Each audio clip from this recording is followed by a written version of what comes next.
Bueno, vamos a ver esto que de alguna manera es la historia del día. Vamos a empezar así. El jueves presentamos estas imágenes y preguntamos por qué el presidente López Obrador se seguía arriesgando así. Eso ocurrió en Hermosillo el jueves, en una gira. La pregunta iba en el doble sentido. ¿Por qué arriesgaba de esa manera su seguridad? ¿Y por qué mantenía ese contacto con la gente? Si las recomendaciones de los responsables de salud en prácticamente todo el mundo, México incluido, imponen, exigen, piden o suplican limitar al máximo el contacto físico, el apretón de manos, los abrazos, los besos. Pero el presidente siguió sin hacer caso a las recomendaciones de la propia Secretaría de Salud y el fin de semana estuvo de gira en Guerrero y regaló estas imágenes.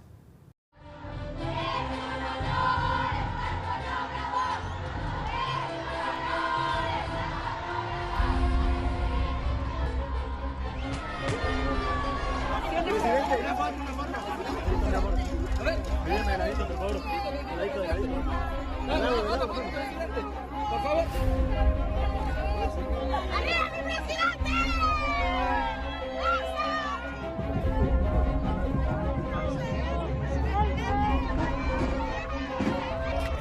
Mucho estar aquí. ¿Cómo se puede justificar que el gobierno del presidente López Obrador pida limitar el contacto físico y el presidente López Obrador sea el primero en desobedecer, en no acatar el clínicamente llamado distanciamiento social o en hashtag la sana distancia? Lo cierto es que esta mañana el presidente López Obrador no se disculpó ni se comprometió a dar más abrazos. Le dejó la responsabilidad al subsecretario de Salud y vocero de la crisis del coronavirus, Hugo López-Gatell. Cuando él me diga, no sé si está correcto, él me va a decir, no es conveniente que se reúna con mucha gente, ¿sí? O ya no debe de ir a estos actos, ni saludo, ni abrazos, ni besos, nada. Él me va a decir cuándo.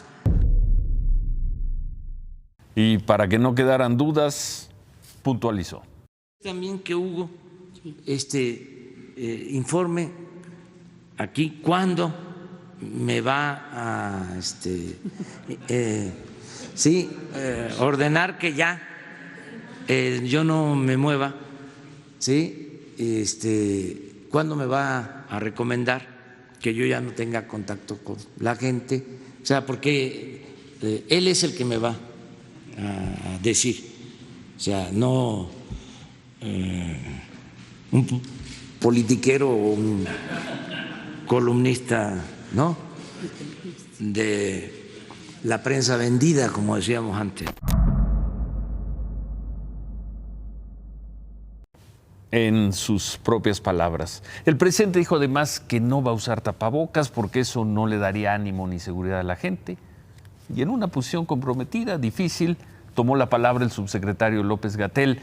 Lejos de pedirle al presidente que suspenda las giras o al menos los abrazos, dejó esta frase que quizá o que seguramente se va a convertir en una clásica del sexenio y de la política mexicana. La fuerza del presidente es moral, no es una fuerza de contagio. En términos de una persona, un individuo que pudiera contagiar a otros, el presidente tiene la misma probabilidad de contagiar que tiene usted o que tengo yo. Y usted también hace recorridos, giras y está en la sociedad. El presidente no es una fuerza de contagio, entonces no tiene por qué ser la persona que contagie a las masas. ¿La fuerza del presidente es moral? ¿No es una fuerza de contagio? ¿Qué quiere decir eso? ¿Qué quiere decir? El doctor López-Gatell agregó que se debe respetar el derecho a la privacidad del presidente López Obrador, que no hay que estarlo acosando, porque aunque tenga 66 años, no es una persona de, así dijo textual, especial riesgo, y remató. Ahora sí que remátela, doctor.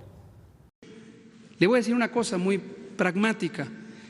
Casi sería mejor que padeciera coronavirus,